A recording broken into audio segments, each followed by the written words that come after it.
Bienvenidos a Otra Educación, conversaciones y lecturas para hacer que florezca una nueva educación. Hola a todos. En esta, nuestra profunda inmersión, exploraremos el capítulo 4 El origen del sentir, del libro La vida secreta del cerebro. de Lisa Feldman Barrett. Prepárense para desmitificar algunas ideas sobre las emociones. Algo fundamental para nosotros como educadores. Totalmente. Este capítulo, nos invita a repensar cómo entendemos las emociones. Ajá. Y eso tiene un impacto, directo en cómo abordamos el aprendizaje Claro. y el desarrollo de nuestros estudiantes. Empecemos con algo que todos creemos saber. ¿Cómo se originan las emociones? El libro nos presenta dos visiones. La clásica y la teoría de la emoción construida. La clásica, la que muchos hemos escuchado, dice que las emociones son como respuestas universales, Con una huella dactilar física, como si cada emoción tuviera una expresión única e inmutable. grabada en nuestro cuerpo. Pero ¿es realmente así? El libro nos invita a cuestionarlo. Con el ejemplo del gobernador Malloy, Durante la guerra, durante la tragedia de Sandy Hook, la tristeza que él mostró, que todos sentimos, fue una respuesta universal a una construcción social. esa pregunta me hace pensar. Sí. Si las emociones fueran universales, ¿por qué vemos tantas diferencias en cómo nuestros alumnos las expresan? Sería entonces la teoría de la emoción construida una respuesta más acertada. La teoría de la emoción construida propone que las emociones no son reacciones preprogramadas, sino que se construyen en nuestro cerebro a partir de experiencias, del contexto y de nuestra cultura. Imaginamos a nuestro cerebro como Un detective. un detective que usa conceptos para darle sentido al mundo.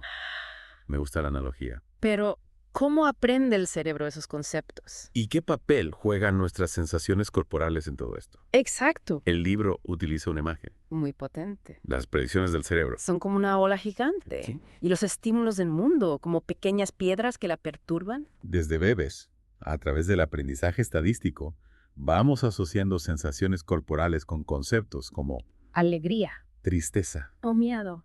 Entonces, nuestras experiencias van tallando esos conceptos que el cerebro usa para predecir y dar sentido a las emociones. Precisamente. Y aquí entra la Interocepción.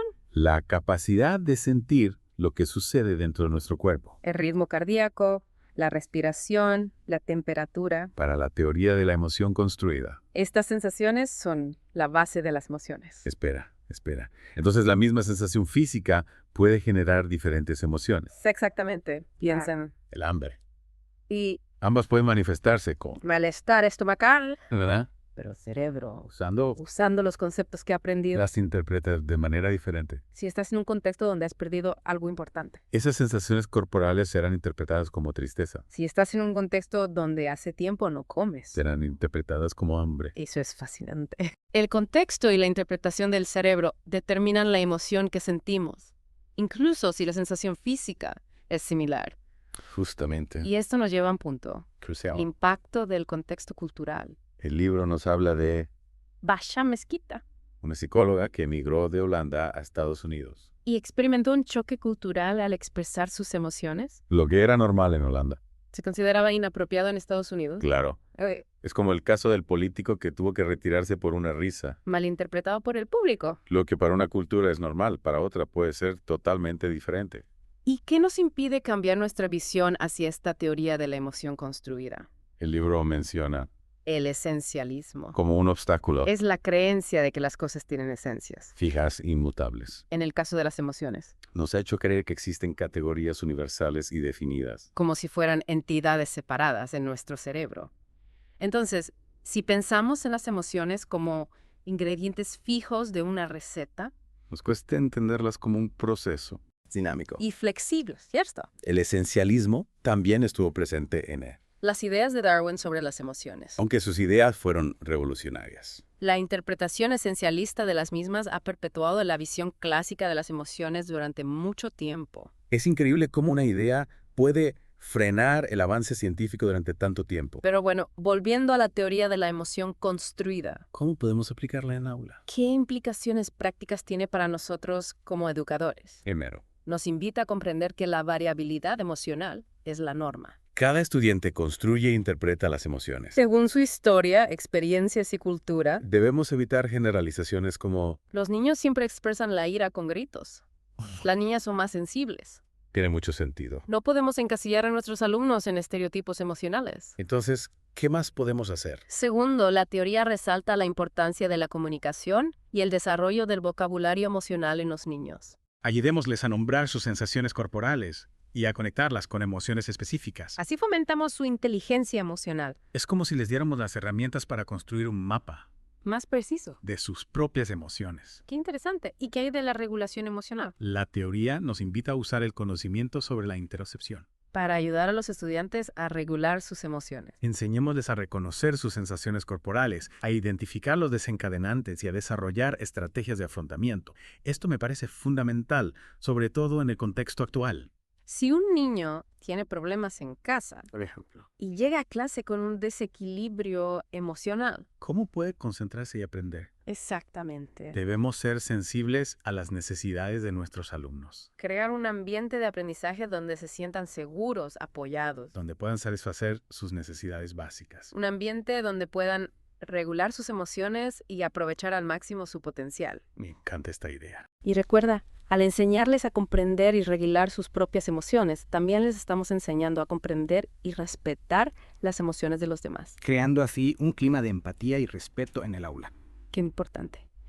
La teoría de la emoción construida no solo nos da una nueva perspectiva sobre las emociones, ¿Y no qué? sino que también nos brinda herramientas concretas para mejorar la experiencia educativa. Totalmente. A final del día, como educadores, tenemos la responsabilidad de crear un ambiente de aprendizaje donde las emociones sean vistas como una oportunidad para el crecimiento personal y social. Wow, creo que esta primera parte de nuestra inmersión en el origen del sentir nos ha dado mucho que pensar. Los invito a reflexionar sobre cómo esta teoría puede ayudarles a comprenderse mejor a sí mismos y a sus estudiantes. Y no se pierdan la segunda parte de este fascinante viaje, donde profundizaremos aún más en la construcción de las emociones. Nos vemos en el próximo episodio de Otra Educación, conversaciones y lecturas para hacer que florezca una nueva educación. Retomando nuestra conversación sobre el origen del sentir, hay algo que me parece fascinante. ¿Qué? ¿Cómo el cerebro construye la experiencia de la emoción en tiempo real? Claro, hemos hablado del contexto, de la interocepción, del aprendizaje. Pero ¿cómo se traduce todo eso en una emoción que realmente sentimos? ¿Cómo se enciende esa sensación de alegría, miedo o tristeza? Para entenderlo, volvamos a la idea del cerebro como un maestro de la predicción. Constantemente. Constantemente anticipa lo que sucederá, usando los conceptos que ha aprendido a lo largo de la vida. Es como si tuviera un radar. ¿Emocional? Siempre alerta. Espera. Entonces el cerebro está siempre un paso adelante, tratando de adivinar el futuro emocional. ¿Cómo? Exactamente. Y cuando hablamos de emociones, esta capacidad de predicción es clave. Imagina que caminas por la calle y de repente escuchas un ruido. Fuerte. Fuerte e inesperado. Lo primero que siento es mi corazón acelerado, la respiración agitada, esa descarga de adrenalina. En ese instante, tu cerebro, basándose en tus experiencias previas, empieza a generar múltiples predicciones. ¿Cómo? Es un peligro. Una sorpresa. Debo correr. Esconderme. Es como si se abriera un abanico de posibilidades, cada una con su propia etiqueta emocional. Wow. Es como si el cerebro hiciera una lluvia de ideas emocionales en milésimas de segundo. Y aquí es donde entran en juego las sensaciones interoceptivas, esas señales que vienen de tu cuerpo. El cerebro compara esas señales con las predicciones que ha generado, buscando la que mejor se ajusta a la situación. Es como si el cerebro dijera, a ver, siento el corazón a mí, la respiración agitada, estoy sudando. ¿Cuál de mis predicciones coincide con estas señales? Exactamente. En ese proceso de ajuste entre las predicciones del cerebro y las señales del cuerpo se construye la experiencia de la emoción. Y Si la predicción que mejor se ajusta es la de peligro, sentirás miedo. Si es sorpresa, sentirás asombro. Entonces, la emoción no es una respuesta automática a un estímulo externo, sino el resultado de un proceso Mucho más. más complejo. Predicción, comparación, ajuste. Es increíble. Y todo esto ocurre en milésimas de segundo de forma inconsciente. Lo que experimentamos como la emoción es en realidad la construcción final. Esa sensación subjetiva de miedo, alegría o tristeza es como la punta del iceberg de un proceso complejo. Me deja pensando. ¿Y qué pasa cuando sentimos emociones que parecen no tener una causa clara? A veces. A veces me siento triste sin saber por qué. ¿Cómo explica eso la teoría de la emoción construida? Exacto. El capítulo habla del realismo afectivo. Ocurre cuando experimentamos una sensación Corporal. corporal, un afecto sin conocer su causa. Es como si nuestro cuerpo nos enviara un mensaje, pero no supiéramos descifrarlo. Como si de repente sintiera un nudo en el estómago. Pero no supiera. Si es ansiedad, hambre o simplemente una mala digestión. Exactamente. Y en esos casos tendemos a buscar una explicación en el mundo exterior en lugar de en nuestro propio cuerpo, por ejemplo. Si nos sentimos irritables sin razón aparente, podríamos pensar que es porque un compañero nos miró mal o porque hay mucho tráfico. Es verdad, proyectamos nuestras sensaciones internas en el mundo exterior buscando culpables donde a veces no los hay. Y esto puede llevar a malentendidos conflictos innecesarios. Por eso es importante ser conscientes del realismo afectivo, reconocer cuando nuestras emociones están influenciadas por nuestro estado corporal y no por la situación en sí misma. Entonces, la próxima vez que me sienta triste o irritable, sin una razón aparente, Debes preguntarte. ¿qué está pasando en mi cuerpo?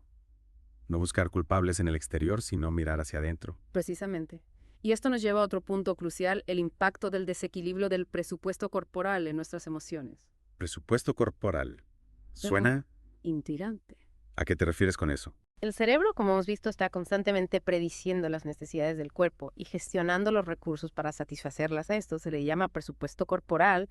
Es como si el cerebro fuera el contador del cuerpo, asegurándose de que haya suficiente energía, nutrientes, descanso para funcionar correctamente. Qué buena analogía. El cerebro como el administrador responsable del bienestar del cuerpo. Y cuando ese presupuesto está en equilibrio, nos sentimos bien con energía, capaces de afrontar los desafíos, pero cuando hay un desequilibrio, ya sea por falta de sueño, mala alimentación, estrés crónico, ahí es cuando nuestro cuerpo empieza a enviar señales de alarma, cansancio, irritabilidad, ansiedad. Exactamente. Y esas señales influyen en cómo el cerebro construye las emociones. Si nuestro presupuesto corporal está en números rojos, es más probable que interpretemos las sensaciones corporales como emociones. Negativas. Negativas, miedo, tristeza, ira. O sea, un desequilibrio en nuestro cuerpo puede predisponernos a experimentar emociones desagradables. Es como si el cuerpo nos dijera, atención, algo no anda bien. Exactamente. Y esto tiene implicaciones importantes para nosotros como educadores. Si un estudiante llega al aula con un presupuesto corporal desequilibrado por falta de sueño, por problemas en casa, por una mala alimentación. Claro, es más probable que tenga dificultades para concentrarse, para aprender, para regular sus emociones. Si el cerebro está ocupado gestionando una crisis interna, no puede dedicarse plenamente al aprendizaje. Por eso es fundamental ser sensibles a las necesidades de nuestros alumnos, crear un ambiente de aprendizaje donde se sientan seguros, apoyados, donde puedan satisfacer sus necesidades básicas. Un ambiente donde el presupuesto corporal pueda estar en equilibrio para que los estudiantes puedan aprovechar al máximo su potencial de aprendizaje es como preparar el terreno para que la semilla del conocimiento pueda germinar. Una excelente analogía y con esto en mente podemos pasar a la última parte de nuestra conversación. ¿Cómo podemos usar este conocimiento sobre la construcción de las emociones para promover el bienestar emocional de nuestros alumnos? ¿Cómo podemos ayudarles a construir un presupuesto emocional sólido? Hemos explorado cómo el cerebro construye las emociones, la importancia del contexto, la interocepción y ese fascinante presupuesto corporal. Ahora la pregunta clave. ¿Cómo aplicamos este conocimiento para ayudar a nuestros estudiantes a desarrollar una inteligencia emocional sólida? ¿Cómo podemos guiarlos para que naveguen el mundo de las emociones de manera saludable? El capítulo nos ofrece algunas claves muy útiles. Primero resalta el poder del lenguaje. Nombrar las emociones. Ponerle palabras a esas sensaciones corporales. Es fundamental para que los niños comprendan y regulen sus propias experiencias emocionales. Es como si al nombrar las emociones, les diéramos una forma, una estructura, en vez de sentir un torbellino de sensaciones confusas. Pueden identificarlas. Esto que siento es tristeza, esto es enojo, esto es alegría. Exacto. Y no se trata solo de enseñarles un vocabulario básico. Alegría. Tristeza. Miedo. Monet. Y es aquí. Debemos ampliar su repertorio emocional, darles las palabras para expresar matices, para diferenciar entre frustración e irritación. Ansiedad y preocupación. De esa manera, no solo podrán comunicar sus emociones con mayor precisión, sino que también podrán comprender mejor las emociones de los demás. es como si les enseñáramos un nuevo idioma, el idioma de las emociones. Una excelente analogía. Y aquí entra otro aspecto crucial, la validación emocional. Es fundamental que los niños sientan que sus emociones son válidas, Que no hay emociones buenas o malas. sino que todas forman parte de la experiencia humana, Entonces no se trata de reprimir o negar las emociones, sino de aprender a reconocerlas, aceptarlas y gestionarlas de manera saludable. es como si les dijéramos, está bien sentir lo que sientes. Tus emociones son importantes y merecen ser escuchadas. Precisamente.